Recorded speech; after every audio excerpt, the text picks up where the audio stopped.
I try to avoid doing this mainly because it annoys me when I see other YouTubers do it, but I'm going to need to do a little self-promotion before we start the video.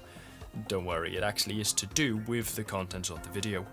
I have a Discord server and it's bustling maybe isn't the right term, but it's a chill place where you can discuss SRB2 or any of the other stuff I've covered on the channel. I bring it up because one of the mods I'm using today is downloaded through it, because it was sent to me on it and doesn't fit the criteria necessary to be made available on the official SRB2 forums. So, if you do want to download it, come join. There'll be a link at the bottom of the video. Plug out of the way, let's get into the video proper. I like to believe that I'm relatively recognisable in the SRB2 community, being that I've been making these SRB2 mod reviews for a while, and they seem to appear quite high up if you look up the game on YouTube. Clearly some people believe that too, as I apparently have impersonators somewhere on the OS, I assume official server, I have a decent number of mods sent to me early to preview, and now I have my own colour palette.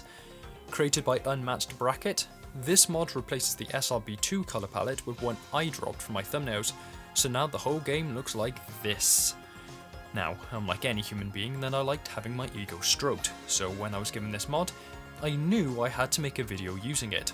It'd only be right. Problem is, there isn't much to cover if I was to make a review. Actually, I'll sum it up right now, in one sentence. Cool visual effects, reminds me of Bendy Enigma scenes levels, some objects don't colour code correctly like lasers or waters, the limited shades make everything look more green or brown than gold. I'd happily send over the official, the JackalMan, trademark, colour scheme to allow a fuller palette, 5 out of 10. Video finished, case closed. But I didn't want to spend that little time with a mod, so I came up with a challenge instead. Can I beat SRB2 as the JackalMan? Of course, I'm sure the JackalMan must see everything like this, seeing as I never use more than these colours in everything I ever make ever, so the palette mod stays on.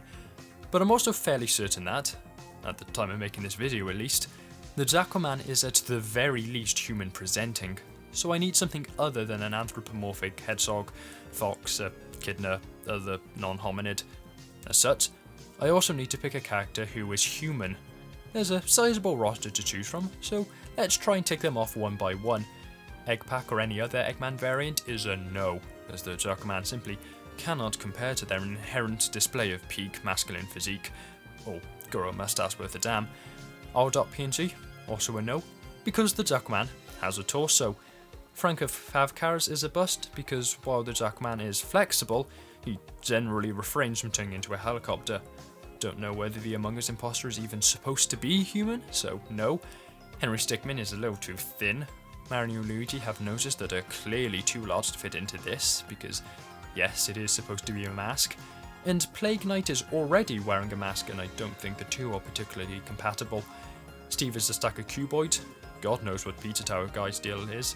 The JackalMan is not a German 985 clone or as angry as the Doomslayer. Plus that was torturous to play, so I'm not doing it again. Samus Aran is barely human considering the bird and jellyfish DNA. BJ Blazkowicz is the closest yet, but is too much of a wall of muscle, and in the same way that the JackalMan has a torso, he also has limbs connecting hands and feet to it, so Aum is the final no. That basically leaves Kiryu, who is also nowhere near close to the JackalMan in that he's Japanese and a former member of the Yakuza, but it's the best I have. The mask will have to go because I don't know how to edit sprites or have the time to do so, but some jiggery pokery with skin colours, and there we have someone approaching looking like the JackalMan. Now we can finally get started.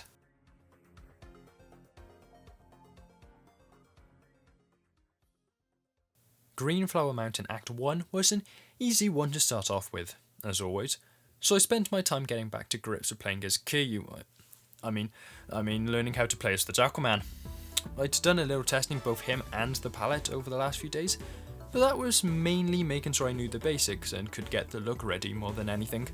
I wanted something more like this, but the limitations of SRB2 in-game colour changes and the new colour palette stopped that from happening. I practiced some of the basic combos, as you can really get places if you can combine your jump and spin abilities well, but ultimately the level was over in just over a minute, including the time spent on wailing and crawlers.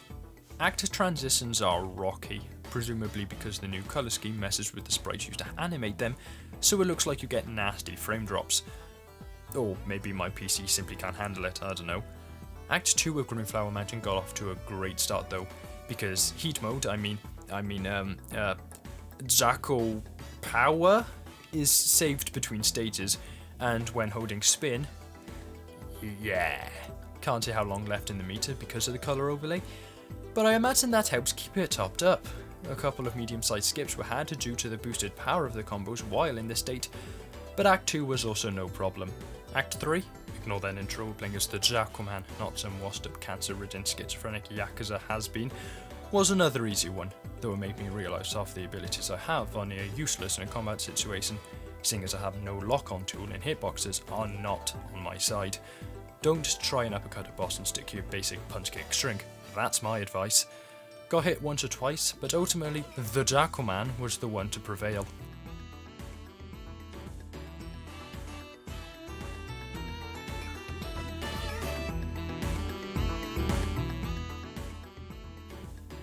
Alright, I admit I lied. This isn't a challenge video, it's a channel update. I've just lured you all in with that initial commentary. I'll keep the gameplay going on in the background so you can look at what the game looks like with the new colour scheme. I think it looks quite nice, but there aren't enough changes to actually change how you play the game. If you ignore that I managed to get SRB2 to crash halfway through Wild Canyon Act 2, nothing about playing as Kiryu badly cosplaying as the JackalMan is going to make beating SRB2 more difficult than usual. Some projectiles become effectively invisible, but that's about it. Instead, I want to talk about what I want to do with the channel in the future, what kinds of content I want to make, and so on and so forth. First off, I want to say thank you for getting this channel to 2,000 subscribers. I didn't really do anything special for that milestone like I did for 500 and 1,000 subscribers, but that's because I had no ideas.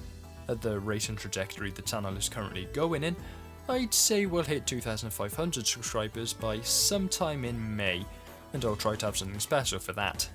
I might look into setting up a multiplayer SRB2 room, or maybe even do some SRB2 cards like I threatened way back when.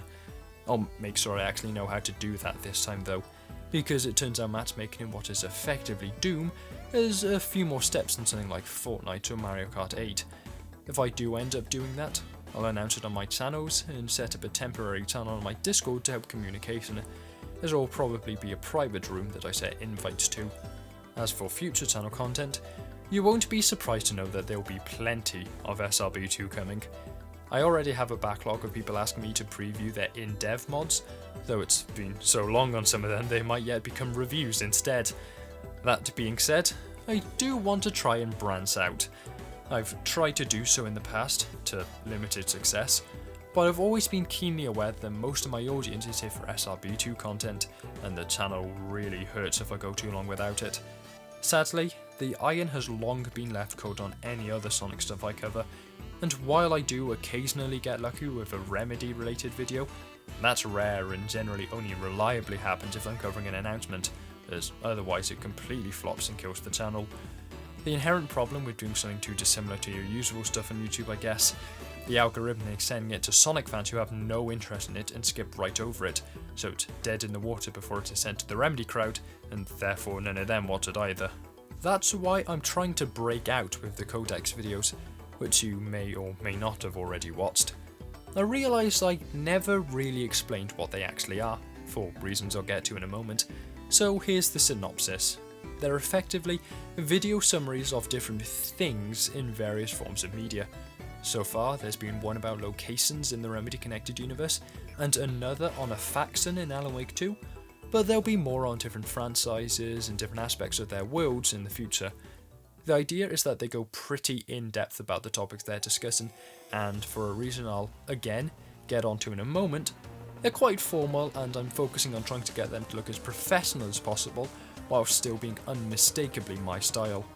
I hope that it'll be my key to diversifying, and I'm planning on doing a couple on SRB2. There's not much story or lore to discuss here, but I can talk about things like enemies or locations. The codexes will be like a separate part of the channel. The JackalMan is the stuff like I'm doing now and in the future, like playthroughs, reviews, and hopefully some other stuff with my signature amazing humour. Well, the codex will be lore summaries and retellings, packaged in a more professional style. The reason I'm using them in the way I do is because I want to try and start telling a story with my videos. As I've alluded to earlier in the video, the JackalMan is somewhere between an avatar for myself and an OC, and I've got all of these stories and ideas dancing around my head that I'm trying to figure out how to tell. There are little bits here and there from them, with some of the terminology and such I'm using in the codexes, and some even smaller things in my normal videos, but I haven't yet figured out how I want to actually tell these stories more openly.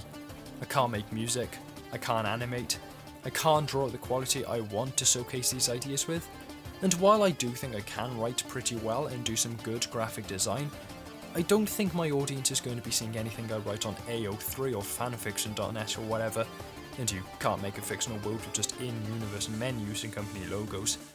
I also have no money to pay other people to do this for me, and I wouldn't really want them to either. The thing that I like most about this channel is that it is 100% mine, and everything I do with it was made and created by me. I think it'd be losing something, at least in my eyes, if I was to ask someone else to do anything for it. After all, the whole channel started because I wanted to get better at graphic design, and the sense of self-improvement is a big part of the whole project to me. I'm hoping to make a website and maybe I can do some writing on that, and I want to learn animation and 3D modelling, so that might be a thing for the channel long term, but for now I'm considering my options. So, what's the schedule looking like? Well, I have a couple of previews I need to do. As I've told people, I'll get to covering them once I'd finished current projects. That was the Chaotix review, then the Codexes, and then the Silverhorn review, and finally this video, so expect a fair few of them. I have like 4 or 5 of them stacked up already, but I haven't actually tested any yet, so whether I actually do videos on all of them is yet to be known.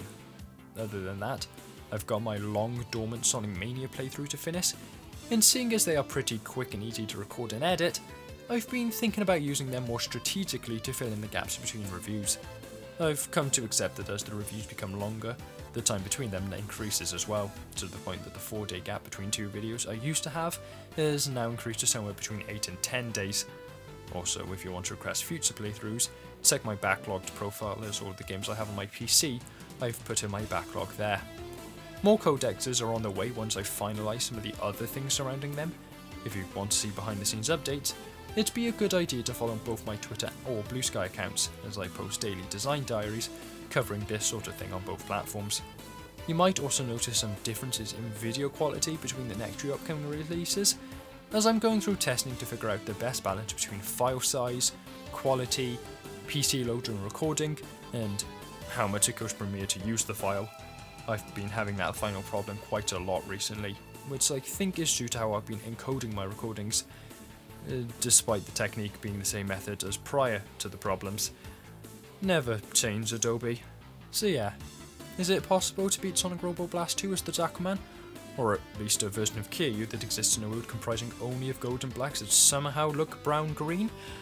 Yes, obviously. Again, it was a lure to hide the channel update behind and justify my ego stroking by using the custom colour palette. What do you think of the future plans? Anything you'd like to add to them or that I promised to do? I might start making and posting proper schedules so that people can see what I've got upcoming and see how far back I need to put their request to finish my backlog of pre-existing ones. Sorry for the rant, and if you want to download the Kiryu mod, credit to DrStephen and you can find it on the SRB2 forums, while the JackalMan palette can be found, once again, on the Discord server. And hell, I've done enough self-promotion of different accounts in this video already. Might as well ask you to like and subscribe if you enjoyed the video. I hope you did. And I hope that you don't mind how transparent I try to be about how I try to run this channel. Ciao.